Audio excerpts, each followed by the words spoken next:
Welcome back to SoulsBorne News, the most trusted source for all things Souls and Souls-like. I'm MTK. Let's get to it. Up first, there may be some hope in the distance for the Bloodborne community. In a tweet from the account Game4 Index, they report that Daniel Richman, who is a leaker, has announced that Sony is working on a Bloodborne project. The tweet goes on to say he mentioned that he doesn't know if Sony has reached an agreement with From Software for a sequel or if they've assigned the remake to Bluepoint Games. Now, Bluepoint Games is the same developers that gave us the Demon Soul remake and did a wonderful job on it, in my opinion. It continues on and says the only thing he knows is that a new Bloodborne will be released into the world soon. So obviously we know that Bloodborne has been the center of many rumors across many years now. But it is well overdue, and from what I understand, Daniel Richman is a fairly credible leaker, mostly leaking like superhero movie information and things like that. For whatever reason, now he's coming out with this. I really hope it's true. I'm hopeful, but only time will tell. Up next, a streamer has done another amazing feat.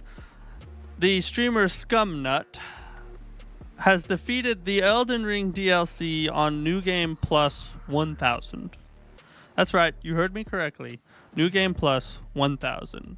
Some of the other things that were included in that: no Scadutree blessings, every boss had 500,000 HP per bar, resistance is boosted by an insane amount, and damage from enemies was in the millions.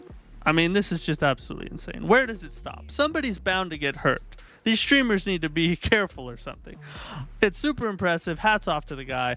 I would never even want to attempt anything like that, but obviously he did. He was able to accomplish it. Nobody can take that away from him. But what's next? I mean, somebody's going to cut their own arm off and do a one-arm playthrough or something. I don't know. I don't know where you go from here. This is peak. This is the end. Let's just quit. No more.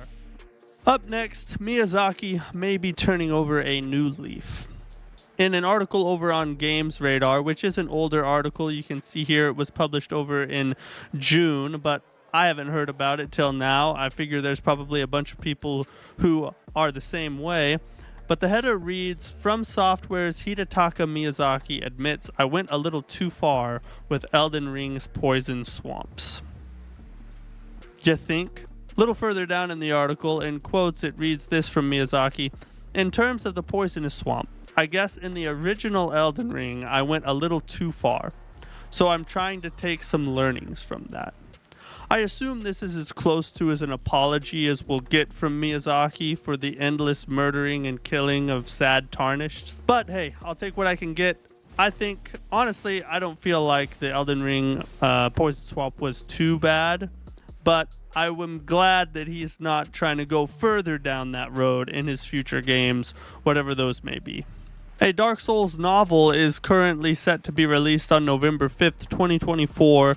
These books will cover Dark Souls 1, 2, and 3 and are available over on Amazon for $49.99. The description reads, venture back into the fallen, decaying world of Dark Souls with a collection of the first 3 volumes inspired by the award-winning games. From Star Wars writer George Mann and horror artist Alan Quah, ideal for fans of the FromSoft games and visceral horror stories. So I thought this was super interesting. I'm not really a reader, so this isn't really something I would necessarily want, but I know there are a ton of readers out there. You might be very interested in this, and it's just cool to see the Dark Souls lore and stories expanding its reach outside of gaming to people who maybe potentially don't even play games at all. So we know that a Lies of P sequel is currently in the works. It's been confirmed. We know it's happening. However, there's been some interesting news that has just come out about that sequel. In an article over on Tech 4 Gamers, the headline reads, Lies of P potentially going open world with sequel. And if you scroll down a little ways, you can see the article states NeoWiz is hiring specifically for the next Lies of P game, with the preferred qualifications for this position pointing to experience with open world development. And then you can see some screenshots from that job posting showing where it states that they're looking for someone with open world experience. Now, to be honest, I don't really know how I feel about this. I love Lies of P. If you follow my channel at all, you know that I believe it is the best Souls-like ever made currently. And one of the things I really like about it is that it is more linear, that it has that kind of like older school Dark Souls feel. But on the same hand, I love Elden Ring. That's open world. So I think that if it's done right, it'll probably be absolutely amazing. But either way, I'm optimistic. If it turns out to be true, I'm still going to buy it. Whether or not it's open world or not, you know I'm going to buy it. I just hope that when they do it carefully, they do it well, and they take their time with it. And a quick update on the meteoric rise of Black Myth WuKong. Currently, at the time of this recording, it has sold 15.5 million copies. That's a lot.